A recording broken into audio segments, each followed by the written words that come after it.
పుష్ప 2 రెండోసారి కూడా చూశా. మొదటిసారి కన్నా రెండోసారి మరింతగా నచ్చింది. ఒక్కొక్క సీను హృదయాలను హత్తుకుంది. మొత్తం మీద ఈ సినిమా మామూలు హిట్ కాదు. భారతదేశంలోనే నెంబర్ 1 స్థానానికి వెళ్ళేటటువంటి స్థాయిలో ముందుకు దూసుకుపోతున్నటువంటి సందర్భం. సుమారుగా 2000 కోట్లకు దాటిపోయే అవకాశం ఉందని సినిమా ప్రముఖులు చెబుతున్నారు. వాస్తవాలు ఏమిటో మనకు తెలియదు. కానీ చిత్రంలో సుకుమార్ ప్రదర్శించినటువంటి దర్శకత్వ నిపుణత మరింత గొప్పగా ఉంది. దానితో పాటు అల్లు అర్జున్ నటన అద్వితీయంగా ఉండి భారతదేశ చలనచిత్ర సీమకే మంచి పేరు తెచ్చేటటువంటి నటనగా నాకు అనిపించింది. సరే, దానిలో ఆయన రోల్ ఏంటి, ఆయన ఎర్రచందనం దొంగ అనేటువంటి విమర్శలు చాలా ఉన్నా అవన్నీ పెద్ద పట్టించుకోవాల్సిన అంశాలు కావు. ఎందుకంటే అన్ని చిత్రాలు సందేశాత్మక చిత్రాలుగా ఉండవు. ఆ చిత్రాలు వినోదాన్ని ఇస్తాయి. అద్భుతంగా ఆ 2 గంటల సేపు మనం ఆనందాన్ని అనుభవించే విధంగానే ఎక్కువ చిత్రాలు ఉంటాయి. కానీ చిత్రం ఏంటంటే ఈ సినిమా 3 గంటల 20 నిమిషాలు కూడా 20 నిమిషాల్లో అయిపోయినట్టుగా అనిపించేటటువంటి ఒక అద్భుతమైన సినిమాగా చరిత్రలో నిలిచిపోతుంది. సుకుమార్ ఆర్య అనే చిత్రంతో తన దర్శకత్వాన్ని ప్రారంభించి అంచెలంచెలుగా ఎదిగాడు.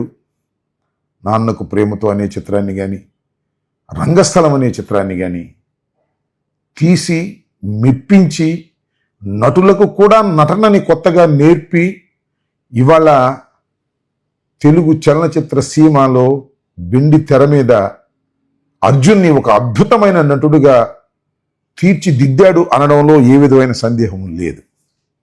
అయితే ఎందుకు ఇవాళ సడన్గా పుష్ప 2 గురించి నేను రెండవసారి చూసి మరీ మాట్లాడుతున్నాను అంటే, అభిమానులు ప్రతి నటుడికి ఉంటారు, దానిలో ఏ సందేహము లేదు. అభిమానులు తన అభిమాన నటుడు సినిమా అద్భుతంగా ఆడాలని కోరుకుంటారు కూడా. 1కి 2 సార్లు చూడాలని, బాగుంటే 10 మందికి చూపించాలని, తన అభిమాన నటుడు నటించినటువంటి చిత్రం బ్రహ్మాండంగా సక్సెస్ కావాలని చాలామంది పూజలు చేస్తారు. చాలామంది పెద్ద పెద్ద కటౌట్లు కట్టి బ్రహ్మాండంగా పబ్లిసిటీ చేస్తారు, తమ అభిమానాన్ని వ్యక్తం చేసుకుంటారు. దీనిలో ఏ విధమైన తప్పు మనం పట్టలేం. వారి ఉత్సాహాన్ని కొన్ని సందర్భాల్లో ప్రోత్సహించాల్సినటువంటి అవసరం కూడా ఉంటుంది. ఎందుకంటే అభిమానులు తన అభిమాన నటుడు చిత్రం ఆడాలని కోరుకోవచ్చు, కానీ తన అభిమాన నటుడు చిత్రం కాకుండా ఇంకొక నటుడి చిత్రం ఫ్లాప్ కావాలని కోరుకోవటమే చాలా దురదృష్టకరమైనటువంటి పరిణామం. ఈ మధ్యన అదే జరిగింది.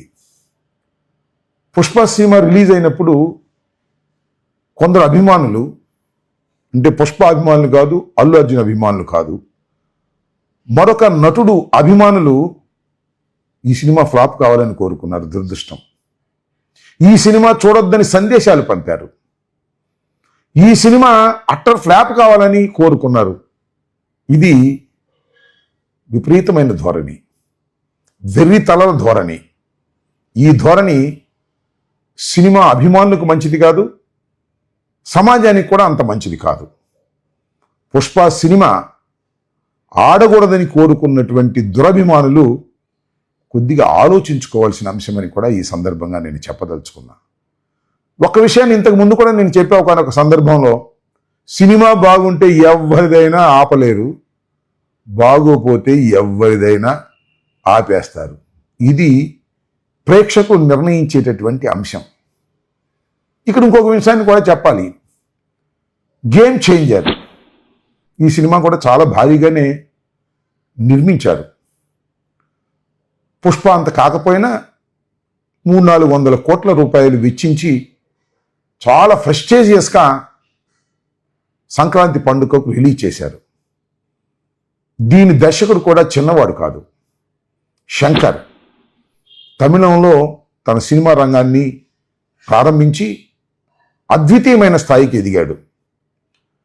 ముందుగా జెంటిల్మెన్ అనే సినిమాని తీసి రంగప్రవేశం చేసినటువంటి శంకర్ భారతీయుడు, శివాజీ లాంటి బంపర్ హిట్స్ అందించి గొప్ప పేరు ప్రఖ్యాతులు తెంచుకున్నటువంటి వ్యక్తి శంకర్. ఆ శంకరే గేమ్ చేంజర్ను కూడా దర్శకత్వం వహించాడు. రామ్ చరణ్ అద్వితీయమైన నటన దీనిలో ఉంటుందని కూడా భావించారు. చాలా బ్రహ్మాండంగా ఇది జరుగుతుందని, అద్భుతమైనటువంటి రికార్డులు సృష్టిస్తుందని అభిమానులు భావించారు. కానీ అనుకున్నంత స్థాయిలో విజయం సాధించలేకపోయింది. నేను ఫ్లాప్ అని అనను, కానీ అనుకున్న స్థాయిలో అది ప్రజల్ని, ప్రేక్షకుల్ని ఆకర్షించలేకపోయింది.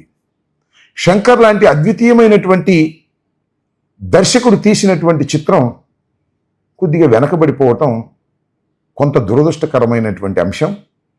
తెలుగు చలనచిత్ర సీమకి ఇది కొద్దిగా ఇబ్బందికరమైనటువంటి అంశమే. ఎందుకు ఈ విషయాన్ని నేను చెబుతున్నానంటే, ఆడకూడదని ఎంతమంది కోరుకున్నా పుష్పలాగా అద్భుతంగా చిత్రీకరించబడిన చిత్రాలు ఆడతాయని, ఎంత బ్రహ్మాండంగా హిట్ కావాలని కోరుకున్నా అనుకున్నంత విజయాన్ని గేమ్ చేంజర్ లాంటివి చేరుకోలేవని వాస్తవాన్ని మనం గమనించాలని కూడా ఈ సందర్భంగా నేను అభిమానులకు చెప్పదలుచుకున్నా. పుష్ప సినిమా తరువాత పరిణామాలు, అదేవిధంగా అల్లు అర్జున్ దానిలో పడిన ఇబ్బందులు చూసి కొంతమంది చాలా మౌనంగా ఉన్నారు. గేమ్ చేంజర్కి సంబంధించినటువంటి అంశాలు కూడా మనం చూసాం. గేమ్ చేంజర్ 3 రిలీజ్ ఫంక్షన్ నుంచి వెళుతున్నటువంటి ఇద్దరు అభిమానులు యాక్సిడెంట్లో చనిపోయారు. వారికి చెరొక 10 లక్షలు ఇచ్చి సర్దుకున్నారు. కానీ పుష్ప సినిమాకు సంబంధించిన జరిగినటువంటి యాక్సిడెంట్లో మాత్రం 2 కోట్లు ఇచ్చేదాకా వదిలిపెట్టలేదు. మరి ఈ వ్యత్యాసం ఏంటో నాకు అర్థం కాలేదు. అందువల్ల నేను చెప్పదలుచుకున్నది ఏమిటంటే, ఏ అభిమానులైనా ఎవరైనా దురభిమానాన్ని పెంచుకోవటం సినిమా నటుల విషయంలో సరైనటువంటి విషయం కాదని నేను చెప్పదలుచుకున్నా. దానితో పాటుగా మరి చలనచిత్ర సీమ నుంచి వచ్చి ఒక రాజకీయ నాయకుడిగా స్థిరపడినటువంటి పవన్ కళ్యాణ్ గారు పుష్ప సినిమా పట్ల, పుష్ప హీరో అరెస్ట్ పట్ల ఆయన ప్రవర్తించిన తీరు అభ్యంతరకరం. అలాగే గేమ్ చేంజర్ పట్ల, అదేవిధంగా రామ్ చరణ్ పట్ల లేదా వారి పట్ల ప్రవర్తించిన ప్రవర్తన చాలా అద్భుతంగా ఉంది. అదేవిధంగా మరణించిన వారి పట్ల ఆయన ప్రవర్తన అంతగా బాగోలేదు. అందరూ బంధువులే, అందరూ మనవాళ్లే, ఎందుకంత అసూయ? తెలుసులే, మన వాళ్ళకు కొద్దిగా అసూయ పెచ్చు. మనవాడు పైకి వెళ్తున్నాడంటే కిందకు లాగేయాలనే ధోరణి ఉంటుంది. అది తప్పు. చరిత్రలో అది మీకు మచ్చగా మిగులుతుంది అనే విషయాన్ని గమనించాలని నేను ఈ సందర్భంగా కోరుకుంటున్నాను. ఏది ఏమైనా ఒకటైతే నిజం, నటుడు ఎవరైనా చిత్రం అద్భుతంగా ఉంటే ఎవ్వరూ ఆపలేరు. నటుడు ఎవరైనా చిత్రం అద్భుతంగా లేకపోతే ఎవరూ విజయ పందాలు నడిపించలేరు. ఇది తెలుసుకోవాలి. అభిమానులు ఆవేశం పోకోకుండా ఆలోచనతో అందరూ నటుల సినిమాలు అద్భుతంగా ఆడాలని, మా నటుడిది మరింతగా ఆడాలని కోరుకున్న వారికి మంచి జరుగుతుందని నేను భావిస్తున్నాను. అభిమానులు ఆవేశపడద్దు, ఆలోచన పెంచుకోమని నేను విజ్ఞప్తి చేస్తున్నాను.